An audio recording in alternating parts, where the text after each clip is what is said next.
আজকে আমাদের আরবান ডেভেলপমেন্টের ক্ষেত্রে একটা ঐতিহাসিক সিদ্ধান্ত নেওয়া হয়েছে। পশ্চিমবঙ্গে কোনোদিনই আরবান ডেভেলপমেন্ট পলিসি ছিল না, ওয়েস্ট বেঙ্গল আরবান পলিসি ছিল না। এইটা মুখ্যমন্ত্রী নিজে একটা আমাদের এক্সিবিশন হয়েছিল,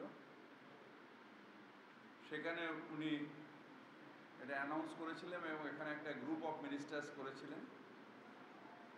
সেই গ্রুপ অফ মিনিস্টার্সে অমিত দাকে রেখে অ্যাজ এ চেয়ারম্যান, আমি মনীষ দা, পার্থদা মিলে একটা জিওএম করা হয়েছিল। সেই জিওএম দীর্ঘ 1 বছর ধরে আমরা আলাপ আলোচনা করে, কেডাইয়ের সাথে আলোচনা করে, বিভিন্ন সেক্রেটারিয়েট লেভেলে আলোচনা করে, ল্যান্ডের সাথে আলোচনা করে, আমার ডিপার্টমেন্টের সেক্রেটারি তো বললামই, প্লাস আরও যারা আমার এই ইন্ডাস্ট্রির সাথে যুক্ত তাদের সাথে আলোচনা করে একটা লং ডিসকাশন করে আমরা একটা পলিসি ফ্রেমওয়ার্ক করেছি এবং সেটা আজকে অফিসিয়ালি আমরা অ্যাপ্রুভাল পেয়েছি।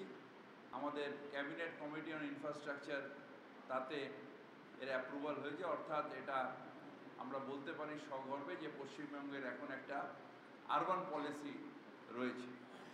এই ডিটেলসটা আমি আমাদের চেয়ারম্যান, এই পলিসি এই গ্রুপ জিওএমের চেয়ারম্যান ছিলেন আমাদের শ্রদ্ধেয় অমিত দা, এবং আমি মিনিস্টার হিসেবে জানা এর পেছনে খেটেছি, এর জন্যে জানা খেটেছি, তার থেকে অনেক বেশি অমিত দা এইটার জন্য সময় দিয়েছেন। একেবারে ডিটেলসে যে যখন আমরা যা কাগজে দিই একদম ডিটেলস করা, তারপর আবার সেটাকে মিটিং করা, এটা একটা অসম্ভব পরিশ্রম করে আজকে এই পলিসিটা খাড়া করেছেন। আমি অমিত দাকেই বলছি এই পলিসিটাকে একটু অ্যানাউন্স করার জন্য।